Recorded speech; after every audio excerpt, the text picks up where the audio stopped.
Think Again by Adam Grant, Book Summary. Introduction. Imagine if the key to success wasn't just what you know, but how willing you are to let go of what you think you know. In a world that's evolving faster than ever, where new technologies emerge every day and yesterday's truths crumble under today's evidence, clinging to old beliefs can be a trap. Think Again by Adam Grant isn't just a book, it's an invitation. An invitation to question your assumptions, challenge your convictions, and learn the rare skill of rethinking. This isn't about being indecisive or unsure. It's about staying curious, humble, and open-minded. Grant, a renowned organizational psychologist, walks us through the art of rethinking, showing how flexibility in thought can fuel success, improve relationships, and even change the world. So, get ready to reset your mental models, because the power isn't just in thinking hard. It's in thinking again. The danger of being too sure.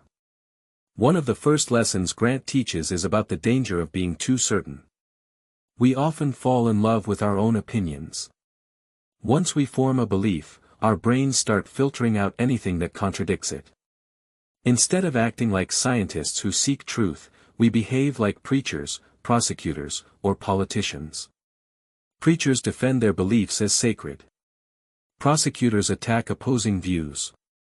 Politicians aim to win approval. But all of these mindsets close the door to learning.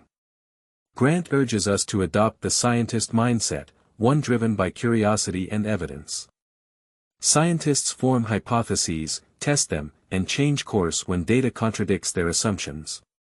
The goal isn't to be right, it's to find what's right. Intelligence can work against us. It may seem odd, but being smart doesn't always help. In fact, intelligence can sometimes make us more prone to blind spots. Smart people are better at coming up with reasons to support their beliefs, so they become skilled at defending positions rather than examining them. They fall into what Grant calls motivated reasoning, where they interpret information in a way that supports what they already believe.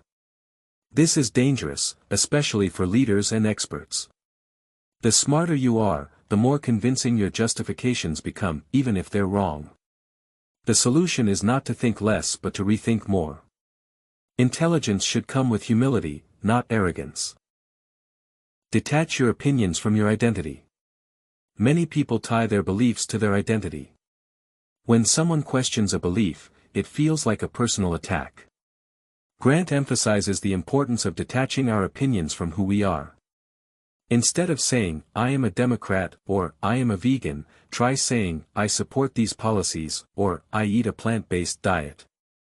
This small shift creates room to reconsider ideas without feeling like you're betraying yourself.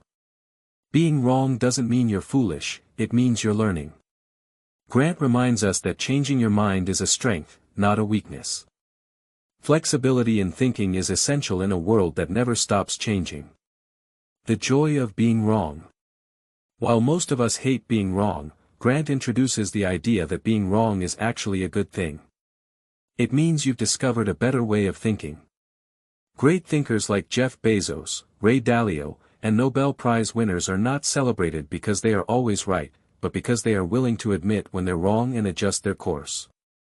They embrace rethinking as a daily practice. Grant encourages us to treat being wrong like a discovery, not a defeat. When someone proves you wrong, they're giving you a gift, not a challenge to your ego. Argue like you're right but listen like you're wrong. Healthy debate is one of the best ways to sharpen your thinking. But most arguments turn into ego battles. Grant suggests a better approach. Enter a debate with confidence in your logic but humility in your position. Argue like you're right, meaning present your case clearly. But also listen like you're wrong, which means genuinely considering other perspectives. This approach opens up conversations rather than shutting them down. It encourages learning rather than defensiveness. When we approach conversations as a chance to learn rather than win, we become better thinkers and better people. The power of confident humility. Confident humility is a theme Grant returns to often. It's the balance between knowing you have value and knowing you have room to grow. Confident humility means you're secure enough to acknowledge your limitations. It allows you to be open to new ideas while maintaining self-assurance. This mindset helps leaders make better decisions, helps teachers connect with students, and helps partners resolve conflicts. It's not about being meek. It's about being strong enough to admit you don't have all the answers. And in doing so, you often find better ones. Teaching kids to rethink. The habit of rethinking can and should start early. Grant highlights how children are naturally curious but often discouraged from questioning adults. This stifles their critical thinking. He argues for teaching kids how to think, not what to think. Encouraging kids to ask questions, challenge ideas, and explore different viewpoints fosters mental flexibility. Instead of praising them for being smart, we should praise their effort, curiosity, and willingness to learn from mistakes. These traits lead to lifelong learning and resilience. Schools and parents have a crucial role in shaping this mindset from the beginning. Escaping the overconfidence cycle. Overconfidence is a trap. Once we succeed at something, we tend to believe we're experts. But this leads to complacency. Grant introduces the concept of the armchair quarterback syndrome, where people overestimate their understanding of complex topics. To combat this, we need what Grant calls the complexity mindset. It's the understanding that most problems are nuanced and solutions aren't always black and white. Acknowledging complexity helps us avoid snap judgments and embrace deeper learning. The antidote to overconfidence isn't insecurity, it's curiosity. Rethinking in the workplace. Organizations often resist change. They hire for cultural fit rather than cultural contribution, meaning they look for people who blend in rather than challenge the status quo. This limits innovation.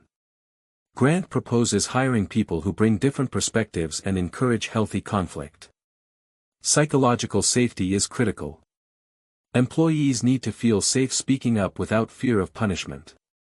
Leaders should welcome dissent and create an environment where rethinking is rewarded. Companies that foster this kind of culture are more adaptable, more creative, and more successful in the long run. The power of collective rethinking. Individual rethinking is powerful, but collective rethinking can transform entire organizations and societies. Grant shares stories of companies that failed because they refused to rethink, like Blockbuster, and others that thrived because they embraced change, like Netflix. He also explores social movements that sparked change by challenging dominant narratives. The key is to create environments where rethinking is encouraged at every level. This requires openness, humility, and a shared commitment to learning. It means valuing progress over pride, discovery over defense. Listening to dissenting voices. One of the boldest messages in the book is to actively seek out disagreement. Grant suggests building a challenge network instead of just a support network. These are people who will tell you the truth, even when it's uncomfortable. They help you identify blind spots and push you to grow. It's not always pleasant, but it's invaluable. Constructive criticism from trusted people is a gift. Surrounding yourself with yes men feels good in the short term but limits your growth. Real strength lies in being open to challenge. The psychology of rethinking. Grant dives into the psychology behind why we resist rethinking. It often comes down to fear, fear of uncertainty, fear of looking foolish, fear of change. Our brains crave consistency, and rethinking feels like chaos. But Grant flips the script. He shows how embracing uncertainty can be liberating. It frees us from outdated beliefs and opens the door to better ones. The discomfort of rethinking is temporary, but the growth it unlocks is lasting. By rewiring our brains to welcome doubt and curiosity, we become more resilient thinkers. Identity foreclosure and intellectual flexibility. Another key idea in the book is identity foreclosure. This happens when people decide too early who they are and what they believe. It locks them into rigid thinking. Instead, Grant advocates for identity flexibility. He shares stories of people who reinvented themselves multiple times, from scientists to CEOs to athletes. The takeaway is that your identity should be a draft, not a final version. Being open to new roles, beliefs, and ways of thinking keeps you mentally agile.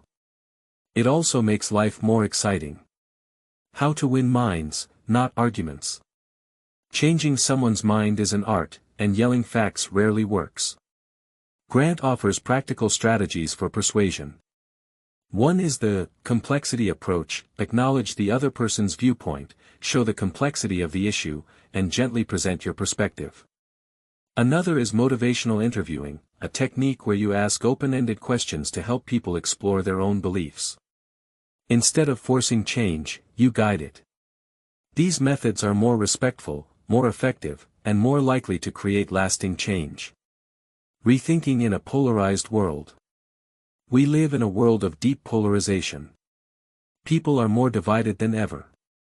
But Grant argues that rethinking is the bridge we need. It allows us to find common ground, have civil conversations, and understand people who think differently. This doesn't mean agreeing with everyone, but it means listening with empathy and curiosity. When we approach others as potential teachers instead of enemies, we open the door to real dialogue. And maybe, just maybe, progress. Conclusion: think again, every day.